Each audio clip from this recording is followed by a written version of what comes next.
Welcome to Creative Current, a podcast for those of us who want to get caught up in our creativity. We're Jess and Jen, two friends and creatives who met in tech and realized we both spoke the same language of possibility, imagination, and creation. We believe that creativity is a living force, powerful and magnetic. Like a current, you don't control it. And when you stop fighting it and let it move you, you realize it leads you to where you wanted to be all along. This podcast is about staying with that current through self-doubt, uncertainty, and loneliness, and trusting that your creativity is worth it. Over the next 12 weeks, we'll be following the artist's way, and we'll be discussing the chapters and our experiences doing the work. We see it as an opportunity to explore the depths of creativity and its connection to life's biggest questions and possibilities in a collaborative, community-building way. We're really glad you're here. Okay, so Jen, we are on week 3. Yes, this was a meaty week. It was. There are lots of different themes. And so Jen, how did the week go for you? What came up? It was a great week. Okay, what came up? Oh man. A lot of things came up. A lot of affirmations, I would say. I felt very affirmed from this week because there is a lot of like heavy, kind of hard experiences that she talks about in here. And I feel like I touch a lot of these a lot of times. I like that this week 3 is called Recovering a Sense of Power because I have experienced that alchemy of being able to like digest these feelings that usually we want to try and stay away from. So it was really cool to actually read about this because I haven't always seen the journey I've been on in those ways as like directly a creativity journey. And so it was actually really affirming to see that this is also what she recommends doing to get in touch with your creativity.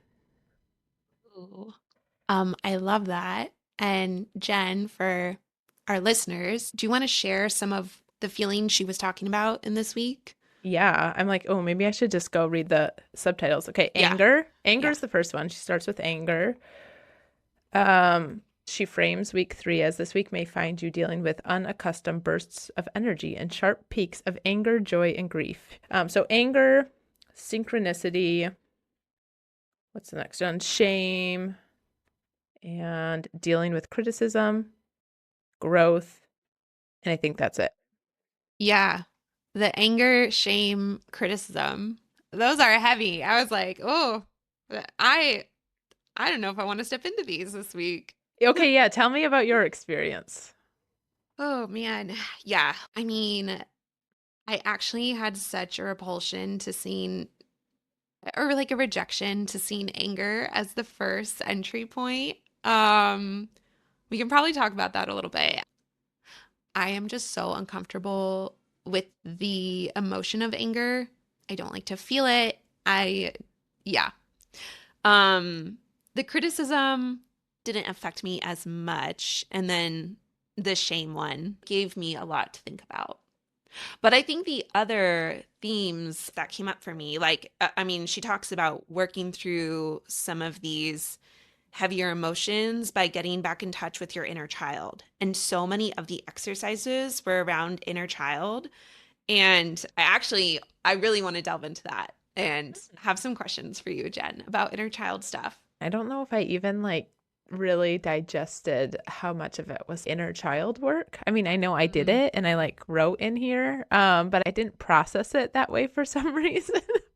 But yeah, that also makes a lot of sense with what we were working on. So yeah, do you have a question you were going to ask? Okay. It's kind of a bouncy question to start with. Oh. So my first question was, what was Jen's inner child like? You know, she says, name 5 qualities that you loved about your inner child. And I am so curious, what were those qualities?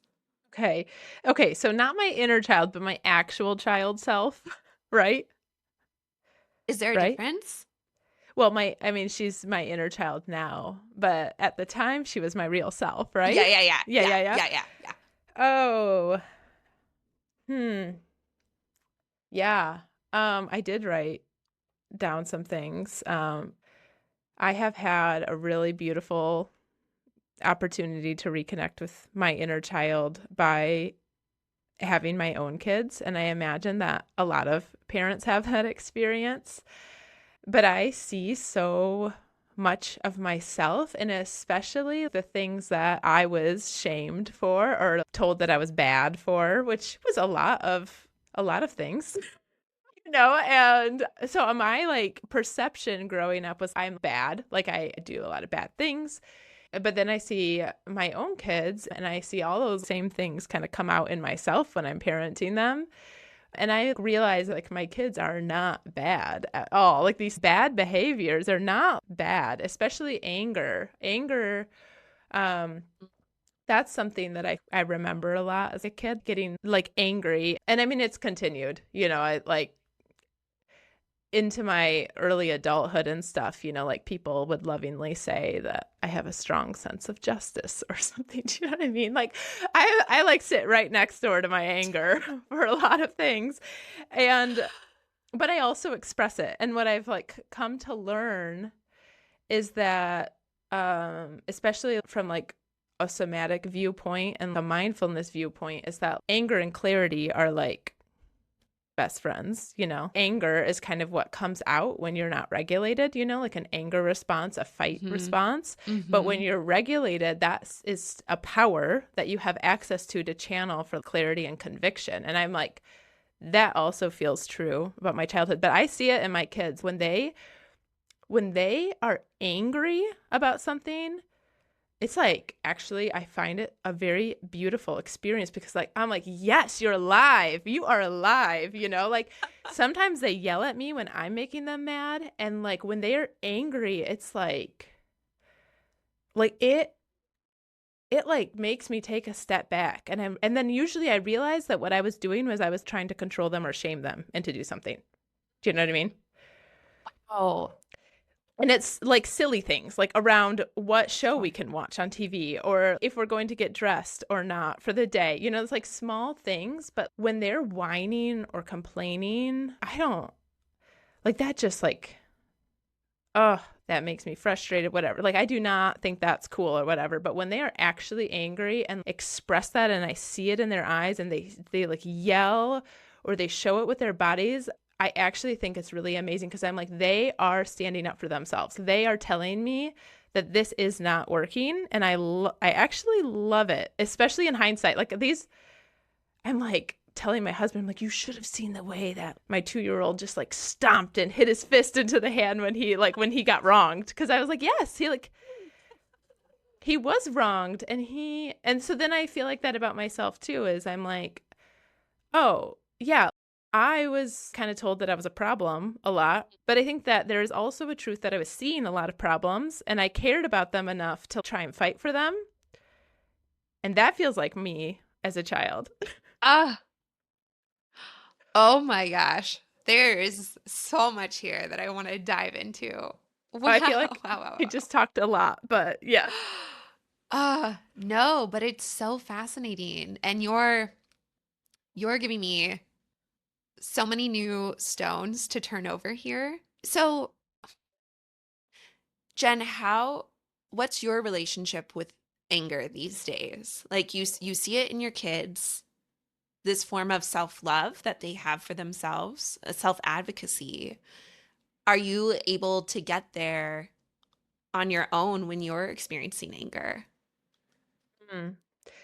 Yeah, I have definitely gotten better at that. It has been a journey for a couple of years of feeling a lot of like the anger because that's what I used to stuff down. That was like what I would hold in was the anger, and a lot of that was because I thought it was bad, to like feel those things I didn't understand. But when it started to come out more, which again was driven primarily from motherhood because I was just at my capacity, Mm, no sleep, no time, no ability to think without mhm. somebody in my ear all the time. It became unavoidable. I was like, okay, this is here. And it used to when it stayed in my head or like just tried to process it like with therapy or things like that, like it still was actually having a power over me because I Mm. was still trying to control it. And What would that look like when you say you're still trying to control it? like I was trying to not be angry. I see. Like I Okay. was trying to just like talk myself out of it. I was trying to like basically do like positive thinking type of things, trying to like, but really that just made me then think that I had more problems a lot of Mm. times. Like it still was like, it Mm. made me feel the shame and the blame because I was like, oh, why are other people able to just like be happy and or like believe this thing? And so, but it led me to actually make a lot of really big changes in my life because when I started to make the connection that like, oh, this anger is telling me something, then it like emboldened me to like have conversations or decisions or boundaries. And what has changed is the time. When that first started, it would maybe be something that I would be thinking about and processing for like a month, 2 months, feeling like it was a really big deal. And now I'm much more in touch with those feelings. So, like, when I get really angry, I'm like, whoa, what is this about? What needs to shift here? And usually in my situation, the things that bring up the anger the most, they are usually related to like capacity. And so there is usually a need that needs to be met. Yeah.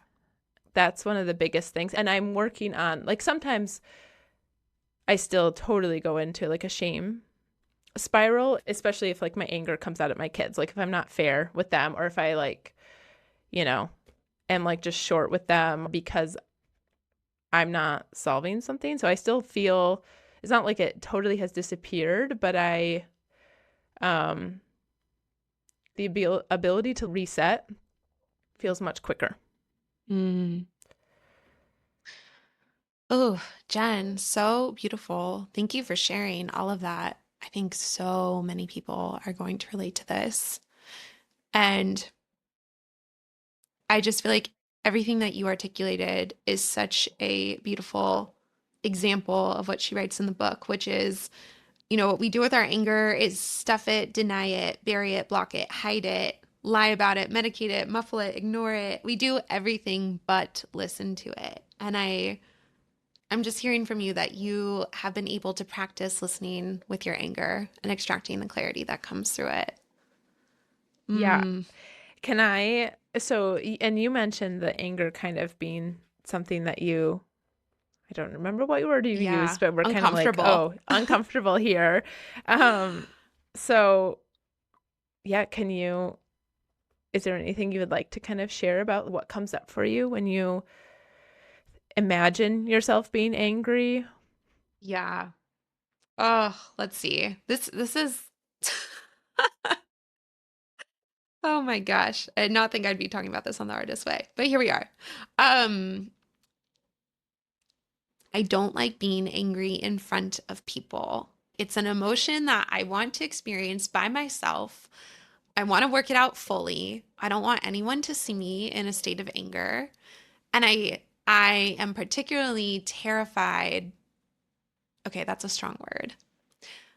I am hyper vigilant to not respond or speak to somebody when I am angry with them. Um, I think there is a lot of fear on my end that it will damage the relationship in a way that I can't reverse. And I'm not exactly, I don't know, it feels like it would take a long time to unpack where all of these things come from. Um, Can you share what it looks like when you do get angry then? Like, how do you get angry? uh, I usually I cry. Like I Mm. sort of, and there has been just a few, uh, just a handful of times where I have been so angry that I have just burst into tears. But then it's again, I'm like by myself. I can hold it together if I'm in front of people and then I leave and there's just uncontrollable crying. tears just have to come out as some form of energy. And I don't know. And in past life, that's also been confusing for people. They're like, "Oh, you're so sad. What's happening?" And there's a misreading of emotions that's actually, you know, the answer is actually no. I'm very frustrated. Um so that's usually what happens. I tend to immediately go on a walk, like change the energy out of my body or go on a run. That's the one thing I've been doing so consistently in the last, oh my gosh, maybe decade, is that anytime I feel so much anger that I do not know what to do with, I run as fast as I can for 2 miles. And it really helps. Then at the end, I feel like I'm safe in my body. You know, a lot of that energy has transferred out. Maybe I've even gotten a few epiphanies and have been able to self-soothe during that. So I usually reach for a solution pretty quickly. Um, and gosh, I think at the core of this for me, where it feels sticky, is around self advocacy and always feeling. I think my default is to be compromising for everybody and to make everybody in a shared household everything work for there to be peace. And growing up, I'm the oldest of um 4 children, so there's a lot of us, there's a lot of personalities, there's a lot of stress and not so much space for everybody. And so I think the self advocacy is is something I'm still really settling into and stretching new bounds of. Oh, Yeah. oh my gosh. That makes so much sense. I especially as like the oldest, because I think the conditioning that the oldest child usually gets is always downward focused. It's like Mm. help your brother, help your sister, like can you do this? Can you show a good example or whatever, like it's so, and I see that across all the like firstborn people I know right now. It's so intense. And so of course that's like going to play out. So alongside that experience and everything else, is there anything about your inner child or younger child Jess that you want to share? Oh gosh, yeah, I did enjoy that. And I was surprised by the first word that came up in the 5 descriptions of what you would use. Mhm. The first word that came up for my younger self was gentleness. And I was actually so surprised by this.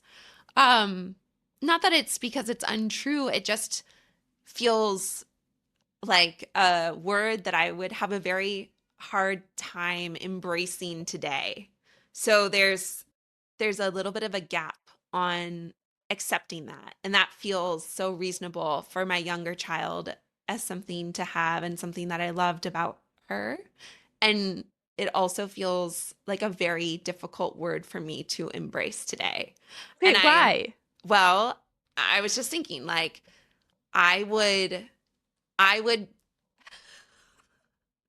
die a million deaths if somebody at the workplace described me as gentle. I would just immediately be embarrassed. I would just assume that everybody would see that as a synonym for incapable. And it also for me is at odds with self-advocacy, I think, somehow, which is very tangly, a very tangly concept. Okay. So can you talk more about what draws you to that word and like appeals to you about it? Okay, so I think when I think of my younger self, I used to go to dance class a lot. I used to get told, and I also felt that I was very graceful and poised and just had a little bit, I think, of a lighter touch with a lot of with the way that I was with the world, like friends, inclusivity. I remember at the lunch table, it always bothered me in third to middle school, um, when people weren't included in the conversation. And actually, that is still something that bothers me today. I always want everybody to have equal participation in the conversation in a group setting. And if I don't hear it from somebody, I will ask them so they feel heard and seen. Um, so I think the gentleness,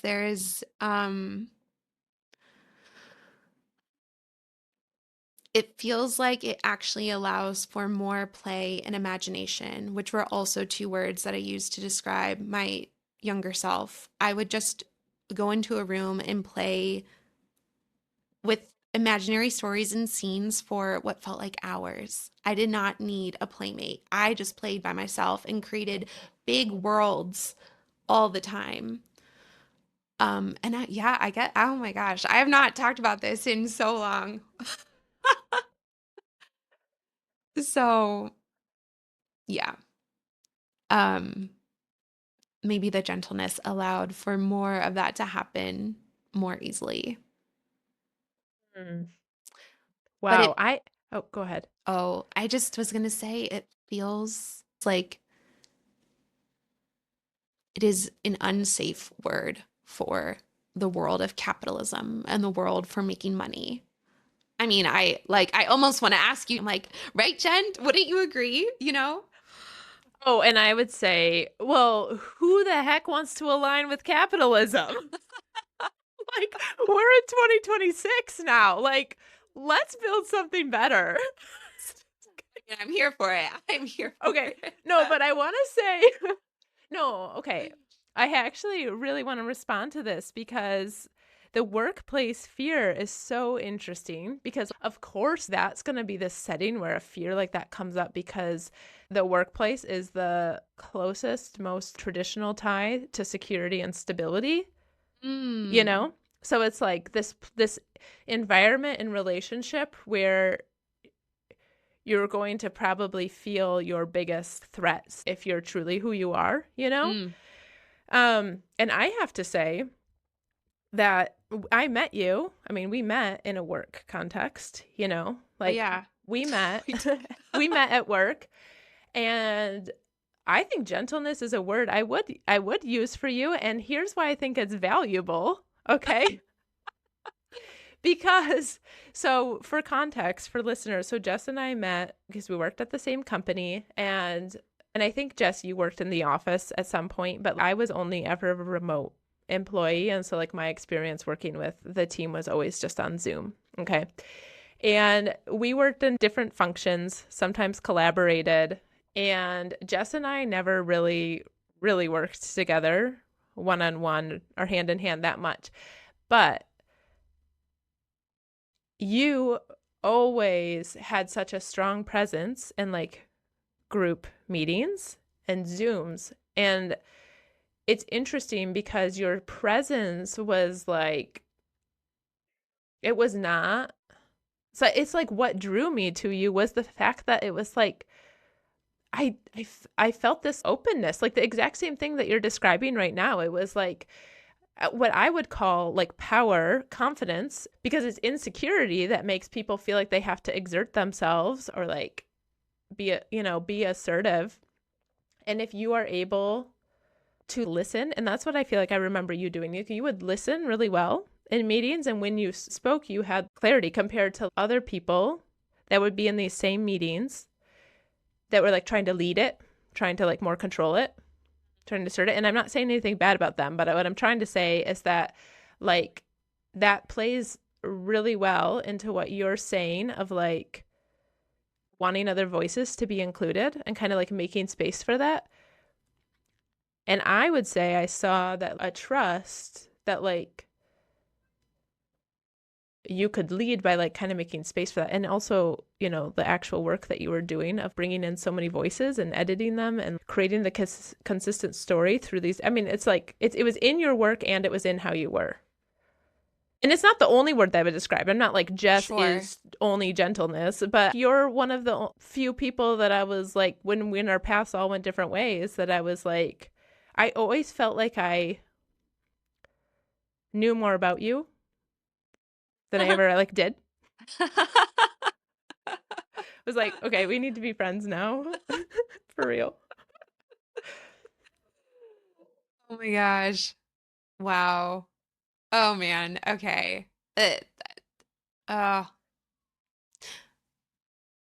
that is such a useful reflection, Jen.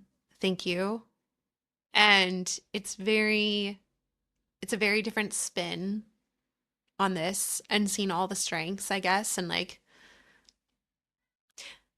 how it could value a workplace. And I just immediately thought of a lot of it, a splattering of leaders at, different eras of my life, not consecutive, who I just have seen so much of the opposite and so much of the opposite be valued. And then like opposite words used in performance reviews, you know. Okay, yeah, but valued, like, that's what the question I need to ask is like, who is valuing it? Like, what, like, and how much they're paid? And like, Mm. I'm just like, I would,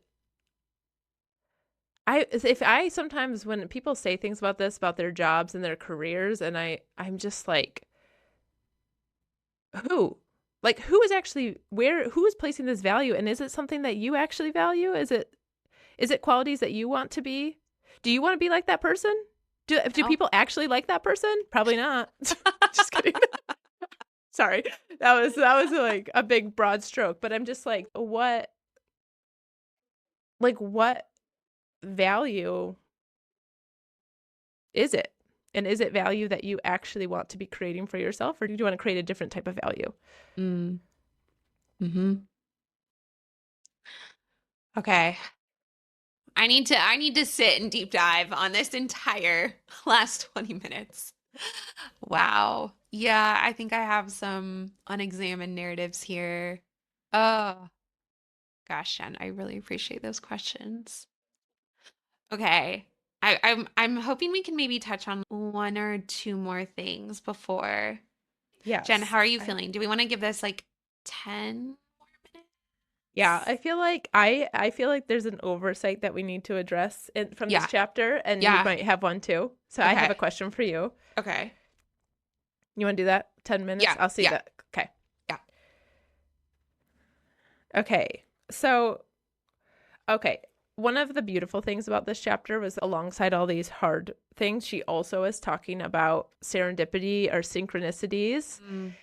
And this is a topic I wanted to make sure that we talked about a lot. So I have this question, and just maybe for like a quick recap, I'm trying to find the page, but she basically talks about how synchronicity is the word that she chooses to use to describe the experience of stepping out in alignment with your creative calling and gifts coming your way, synchronicities happening, like things aligning to make it possible.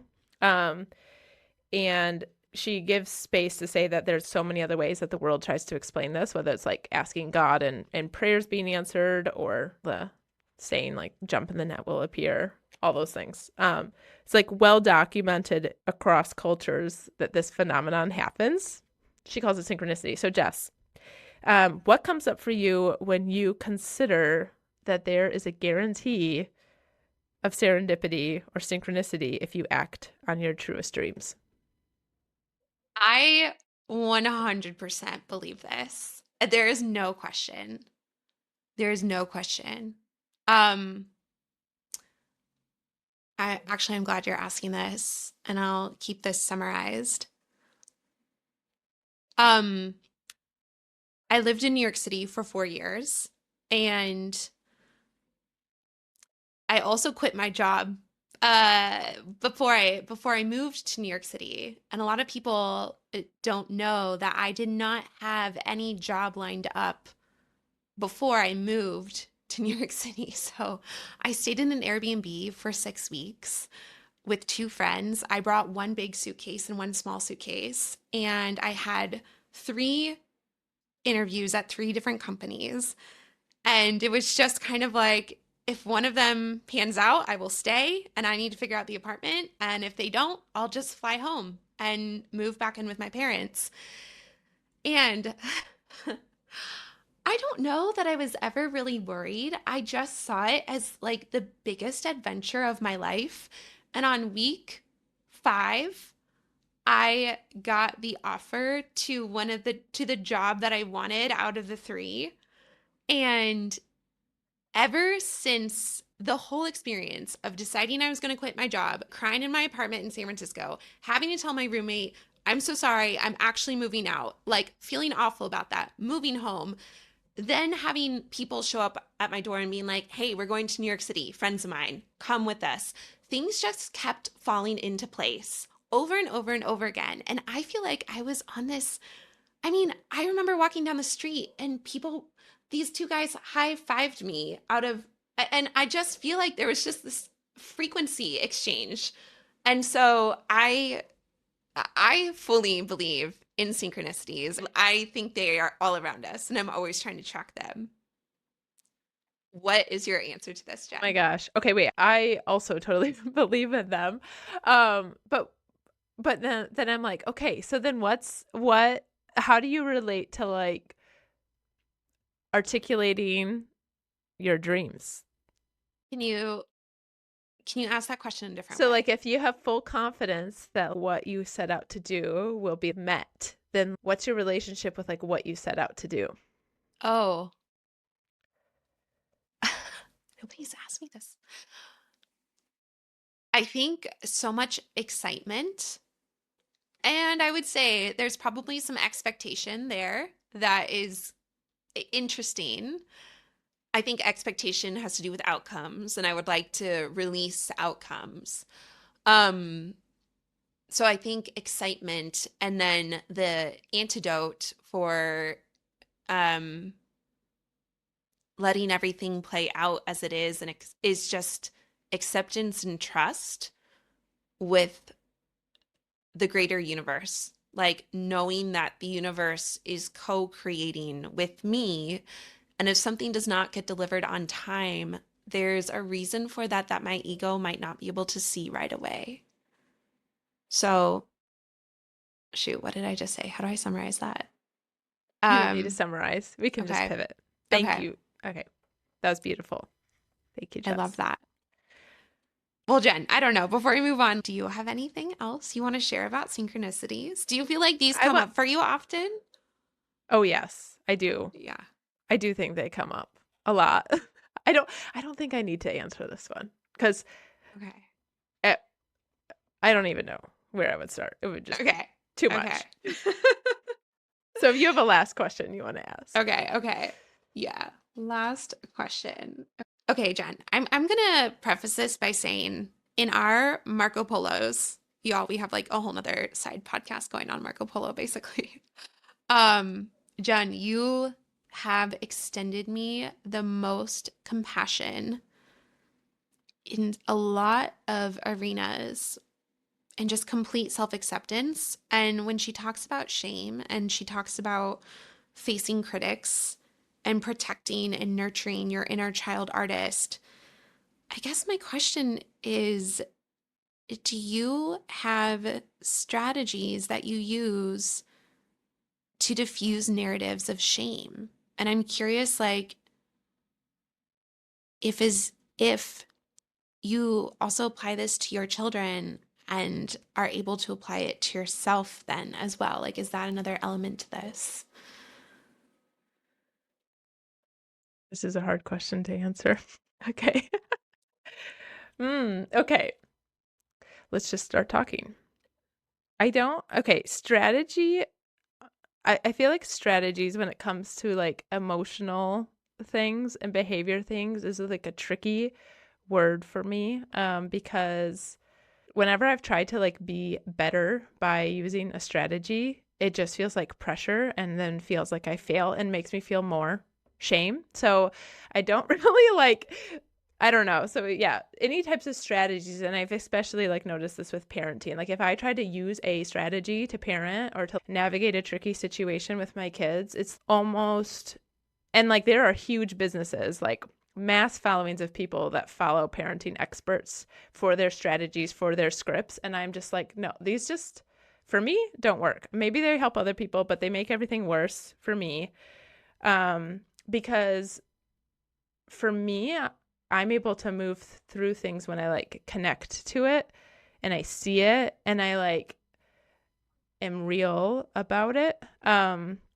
So shame's like a big one. I mean, I have like been in touch with shame for maybe like 20 years now, and I learned about it and came at it from different ways. But I also was taught early on and just trusted this thing that like anything that you're trying to keep in the dark doesn't need to, like, it's not actually safer there. Do you know what I mean? Like, Ah. move things into the light and you'll see Mm, that it's not as scary as it was, mm, or show it to somebody else and it's not as scary as it was. So I think I have a lot of practice doing that, believing it and like being that person. For friends when I was younger, I was the one that everyone confided in. So I was just like, oh, yeah, it's not scary when we like can share it and find our way forward. I mean, it's still scary, but um and yeah, and I think with my kids, I would say shame feels like the scariest thing. I am like, shame is the thing that brings a person down. Shame is a thing that breaks a person. Shame is a mhm, thing that like keeps somebody from being themselves, from being their best. And also, shame is the primary tactic that most of us have been taught to control ourselves into good behavior. It's wild to me how strongly I can sense shame, how much I hate it, how much I want to stay away from it.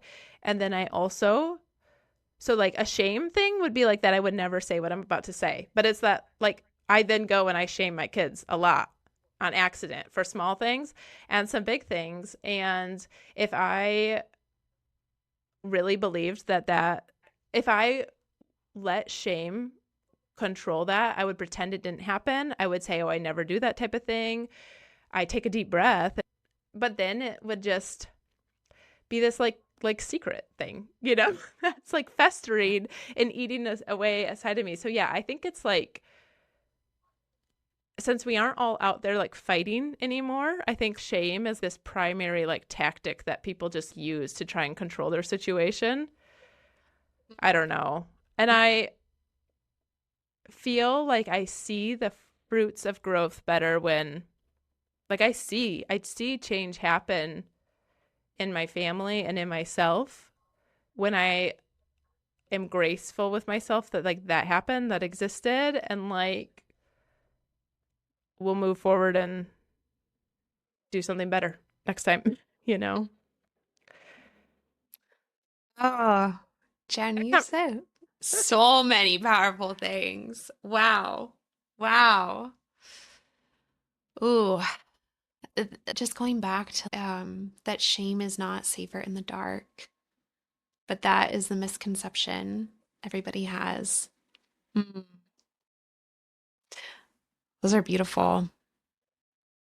Yeah, I agree with you. That shame, I mean, I think from everything that I've read, and Brene Brown talks a lot about this, just one of the most lowest frequency emotions. And it's so easy to pick up shame through,